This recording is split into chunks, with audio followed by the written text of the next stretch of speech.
et la société Péris, partenaire du rugby languedocien, vous présente Série Rugby.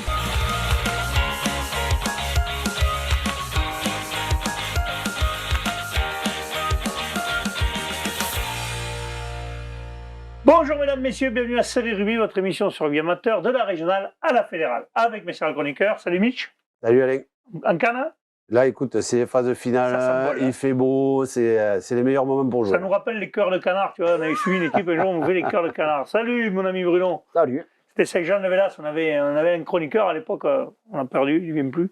Il faisait des cœurs de canard avant les finales des championnats de Languedoc, c'était pas mal ça.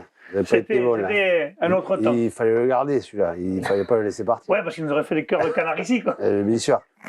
Bon allez, on va commencer tout de suite par les matchs à venir et on va commencer par les quarts de finale de Régional 2 réserve. Alors on va attaquer de suite le premier match, c'est Saint-Gély-Pic-Saint-Loup Rugby, il jouera Murviel-Tézan. Là, messieurs, quand même, ils étaient dans la même poule. Ils étaient dans la même poule, les deux équipes premières sont éliminées, donc ils pourront faire descendre. Peut-être un peu renforcer. Il va y avoir, je pense, un beau match. Les mecs se connaissent. Ça se joue à Frontignan, donc c'est pas mal, ça se joue pas loin, c'est bien ça si vous savez pas quoi faire dimanche. Deux équipes languedociennes. Hein, donc, c'est pas mal ça. La question à se poser, est-ce que, comme à l'époque, là, il y a une histoire de match joué avec la première qui empêche de jouer avec la réserve? Oui, la moitié moins 1, sinon moitié tu peux plus jouer. Voilà. D'accord. Donc il y aura peut-être des joueurs qui ne pourront pas. Ça dépend. Renforcer, quoi. Si beaucoup se blessent, comme certains joueurs à l'époque, on peut jouer. Quoi. Après, il y aura Tournai Sport, les Rives d'Orbe, ça sera à Ville-Nouvelle dans le 31.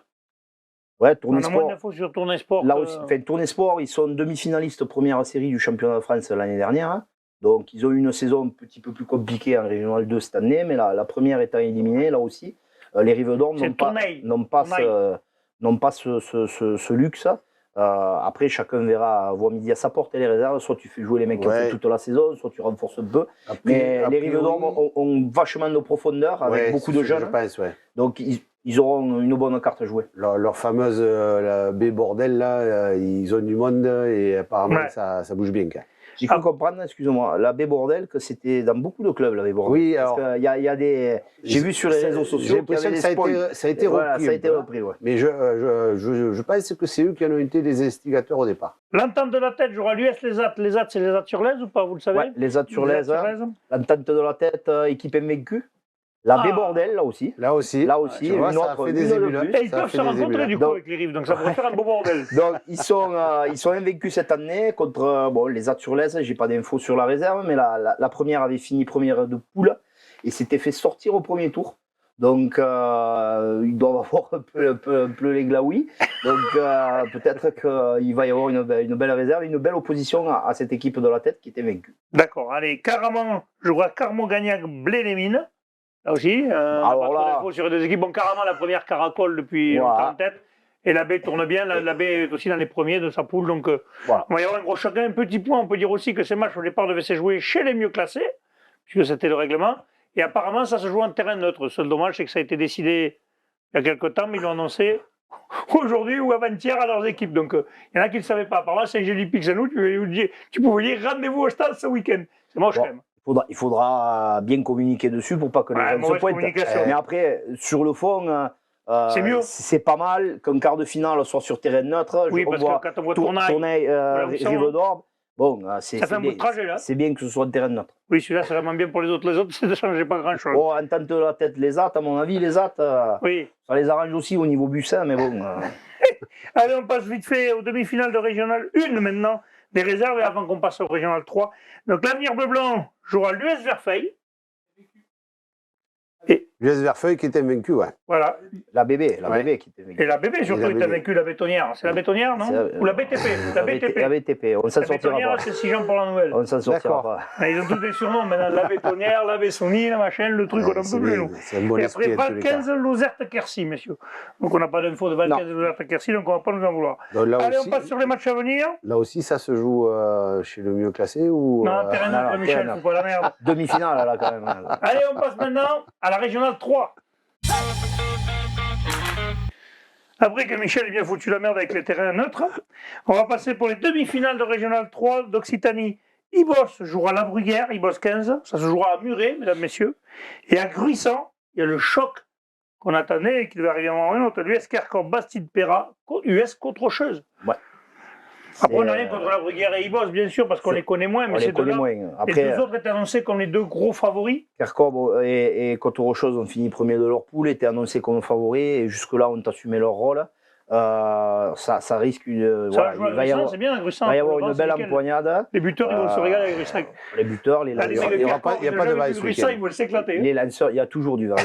Ah, tu veux un matin au stade de matin. Des fois, le matin, il n'y a pas de vent, tu fais ton réveil, et puis l'après-midi, tu arrives. Et puis tu t'échauffes, tu dis ça va, il ne fout pas fort. Au moment où tu as le coup d'envoi, il se fait le sac. Donc, il y aura du vent. Ils ne s'inquiètent pas là-dessus. Mais bon, ça sera certainement un bon match. En tout cas, ouais, là, on a une équipe Kerkhove qui a l'air d'être assez solide, notamment devant. Et la Côte-Rocheuse qui a fait une belle saison l'année dernière, qui reste sur cette dynamique. Ouais, ça promet un gros choc. Effectivement. On passe aux demi-finales du challenge maintenant. L'Entanto Valespire jouera Nice en Colombier. Ça se jouera à Elna. Là aussi. Alors là, par contre, je vais être bête et méchant. Elna, c'est pas un peu plus près du Valespire que en Colombier. Le Valespire, ça tourne. Oui, c'est 4 petits villages. Non, mais ça tourne beaucoup pour descendre. Donc, oui. franchement, en temps, ça doit pas y avoir. Un temps de trajet, ça ne doit pas y avoir énorme. Et après, il y a l'AS Bastidienne qui jouera à Panjas. Ça jouera à L'Île-Jourdain, messieurs. Oui, Panjas qui a montré que c'est une équipe assez joueuse, donc pourquoi pas. Il peut après, au Bastidien, de ne pas prendre 3 cartons rouges. Oui, il vaut mieux rester à 15. Panjas, c'est joué à 14 à 15 contre les. Il vaut mieux rester à 15, ça c'est sûr. Voilà. Allez, mesdames, messieurs, on passe à la Régionale 2. Régionale 2, les demi-finales d'Occitanie. Caraman jouera Castelnau-Montratier. Caraman, on le sait, c'est l'équipe qui est tournée à plein régime cette année. Numéro 1 d'Occitanie, qui a. Il n'y a pas fait de finale de terroir parce que l'équipe n'a pas voulu jouer en phase 2. Non, mais dommage d'ailleurs. Qui aura été au repos pour le quart de finale et surtout qui aura eu largement l'occasion d'aller voir son adversaire du jour pour pouvoir l'épier. Peut-être ils ont peut-être envoyé des émissaires un peu sur tous les stades. Enfin, s'ils ne l'ont pas fait, c'est une erreur. C'est une faute, mais bien sûr qu'ils l'ont fait. À ce niveau-là, tu le fais quand même. Attention quand même, parce que moi j'ai souvenir d'avoir été qualifié une fois en demi. On est allé voir le quart, on a regardé jouer l'équipe, on a dit ça va. Et ça n'a pas allé du tout. Moi. Et là, depuis, je me dis, ce genre de truc, je me méfie. Je préférais quand même voir les choses un peu.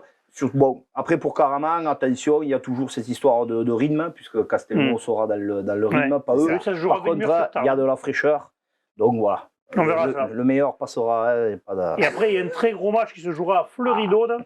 C'est le Rive-d'Orbe-Corbière 15. Là, il y a un très très gros match là aussi. C'est pareil, deux équipes avec deux styles totalement différents. Celui-là, Mais là, je pense que si Renaud il fait rien ce week-end, puisque moi je suis pas là, je vous raconterai, je vous enverrai des photos depuis Barcelone. Je serai en vacances. Mais là, il y a un match à aller faire. Là.